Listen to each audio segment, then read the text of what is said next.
Baik, assalamualaikum warahmatullahi wabarakatuh. Perkenalkan, nama saya Dede Supriyatna dari kelas PAI 5E, NIM 231139.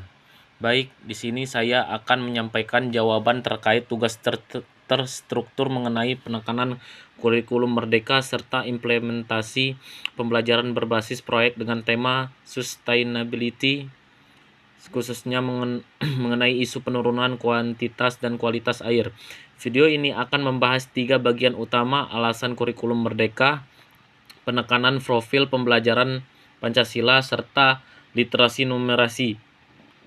Materi yang relevan dengan tema proyek berkelanjutan. Rencana ini mengimplementasikan pembelajaran berbasis proyek atau PJBL yang mengintegrasikan pendidikan agama Islam dengan isu lingkungan, khususnya air. Pertama, alasan kurikulum merdeka: menekankan profil pelajar Pancasila dan literasi numerasi. Pada kurikulum merdeka ada 2 fokus besar, yaitu pengembangan profil pelajar Pancasila serta menguatkan literasi dan numerasi. Mengapa 2 hal ini menjadi inti kurikulum? Pertama, profil pelajar Pancasila menjadi landasan karakter pelajar Indonesia. Profil ini mencakup 6 dimensi. Pertama, beriman dan berakhlak mulia. 2, berkebinekaan global, bergotong royong, mandiri, bernalar kritis, dan kreatif. Fokus ini diberikan karena pendidikan di era sekarang tidak cukup hanya menghasilkan siswa yang pintar secara kognitif, tetapi juga memiliki karakter. Menurut Ki Hajar Dewantara, pendidikan adalah menuntun segala potensi agar anak selamat dan bahagia sebagai manusia dan anggota masyarakat. Artinya, pembentukan karakter adalah bagian inti dari pendidikan. Selain itu, penelitian pendidikan modern, misalnya oleh Thomas Lickona, menyatakan bahwa krisis moral generasi muda terjadi ketika pendidikan hanya fokus pada akademik dan mengabaikan karakter. Karena itu, orientasi kurikulum sekarang kembali memperkuat nilai-nilai moral dan kebijakan.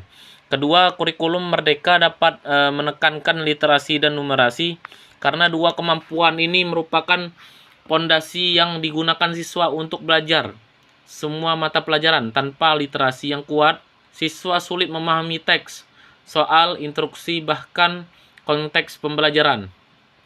Demikian pula numerasi yang bukan hanya hitung-hitungan tetapi kemampuan membaca data, grafik, tabel, serta kemampuan bernalar logis.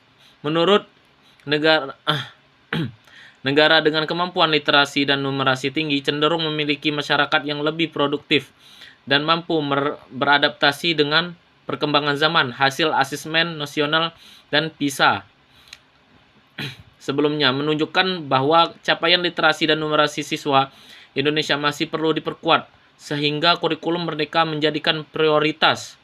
Jadi, penyederhanaan materi dalam kurikulum merdeka bukan berarti mengurangi kualitas pembelajaran, tetapi justru lebih fokus pada kompetensi esensial: akhlak, karakter, literasi, numerasi, dan kemampuan memecahkan masalah.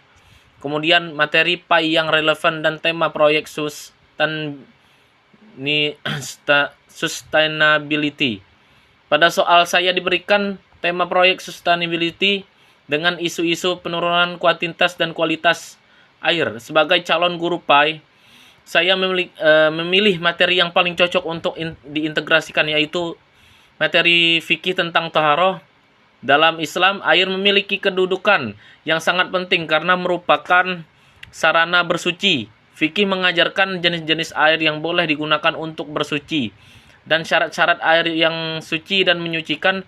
Materi ini sangat berkaitan langsung dengan isu kualitas air. Kedua, materi akhlak terhadap lingkungan. Materi ini membahas kewajiban menjaga alam, tidak melakukan kerusakan, serta pentingnya menjaga keseimbangan ekosistem. Dalam ajaran Islam, menjaga lingkungan adalah bagian dari akhlak dan ibadah. Kemudian, ayat Al-Quran tentang larangan merusak bumi. Terdapat beberapa ayat yang relevan, seperti surah Al-A'raf ayat 56. Janganlah kalian membuat kerusakan di muka bumi setelah Allah memperbaikinya. Surah Ar-Rum ayat 41. Telah tampak kerusakan di darat dan laut akibat ulah tangan manusia. Ayat-ayat ini menegaskan bahwa menjaga lingkungan adalah kewajiban keagamaan. Kemudian konsep manusia sebagai khalifah di bumi. Menurut para ulama seperti Imam Al-Ghazali, manusia adalah khalifah yang pemakmur bumi.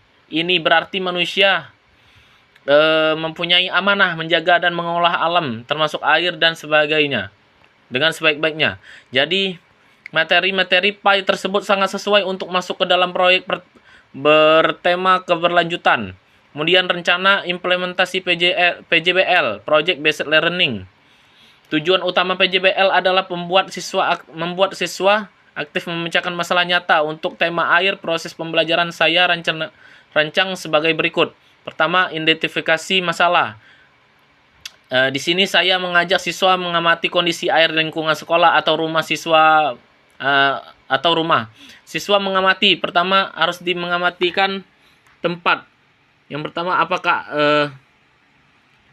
apakah air jernih atau keruh? Apakah ada titik kebocoran air, tempat-tempat pemborosan air, penyebab penurunan kualitas air. Tahap ini sangat penting untuk membangkitkan curiosity siswa. Kemudian tahap 2 menghubungkan dengan materi PAI. Setelah melihat masalah nyata, saya masuk pada penguatan materi. Pertama, pentingnya air sebagai sarana bersuci, larangan merusak alam dan dalam Islam, kewajiban menjaga kebersihan, konsep khalifah dan amanah menjaga alam. Saya juga bisa menyebutkan pandangan ahli seperti Yusuf Al-Qardawi yang menegaskan bahwa menjaga lingkungan adalah bagian dari syariat Islam dan tidak boleh dianggap sepele. Tahap 3, perencanaan proyek. Siswa dibagi menjadi beberapa kelompok dan perancang proyek. Contoh proyek yang dapat mereka pilih. Survei dan pemetaan titik pemborosan air di sekolah. 2, membuat poster kampanye hemat air berdasarkan dalil dan hadis. 3, membersihkan area saluran air sekolah. 4, membuat video edukasi tentang pentingnya menjaga air menurut Islam. 5, membuat laporan hasil observasi kualitas air sederhana. Setiap kelompok menentukan tujuan proyek, alat yang digunakan untuk output yang ingin dicapai. Tahap 4, pelaksanaan proyek, action. Siswa mulai melakukan proyek sesuai rencana. Misalnya, melakukan observasi ke kamar mandi, tempat wudhu, atau tempat penampungan air. 2, mencatat dan mendokumentasi kondisi nyata. 3, menemukan keran bocor, perilaku boros air atau saluran air kotor. 4, melakukan aksi bersih sampah di saluran air, merekam video edukasi atau membuat poster digital. Tahap ini merupakan inti kegiatan PJBL karena siswa belajar melalui pengalaman langsung. Tahap 5, presentasi dan publikasi hasil proyek. Setelah proyek selesai, setiap kelompok mempresentasikan hasilnya. Mereka menjelaskan 1, masalah yang ditemukan, 2, analisis penyebab, 3, solusi dari perspektif Islam, 4, produk proyek seperti video, poster, atau laporan. Presentasi dapat dilakukan di kelas, di depan teman-teman, atau dipublikasikan melalui media sosial. Tahap 6, refleksi dan evaluasi. Pada tahap ini saya sebagai guru ngajak siswa merefleksikan pengalaman mereka. Pertanyaan refleksi misalnya, apa yang kamu pelajari tentang pentingnya menjaga air? 2, bagaimana ajaran Islam mengatur perilaku manusia terhadap lingkungan? 3, apakah proyek mengubahkan cara pandanganmu terhadap penggunaan air? Refleksi membantu siswa memahami pembelajaran secara lebih mendalam. Nah, jadi kesimpulannya adalah, yang pertama, alasan kurikulum mereka menekankan profil pembelajaran Pancasila serta literasi numerasi adalah karena pendidikan saat ini harus berfokus pada pembentukan karakter dan kompetensi fundamental yang dibutuhkan dalam kehidupan nyata. Komunikasi materi yang paling sesuai dengan tema keberlanjutan adalah fikih, taharoh, ayat-ayat tentang lingkungan, akhlak terhadap alam, dan konsep manusia sebagai khalifah. Terakhir, implementasi pembelajaran berbasis proyek dapat dilakukan melalui observasi masalah, penguatan materi PAI, pelaksanaan proyek aksi lingkungan, presentasi hasil, sampai refleksi pembelajaran. Demikianlah penjelasan yang bisa saya sampaikan. Semoga video ini dapat memberikan gambaran yang jelas mengenai integrasi PAI dalam tema proyek keberlanjutan. Mungkin hanya ini yang dapat saya sampaikan. Assalamualaikum warahmatullahi wabarakatuh.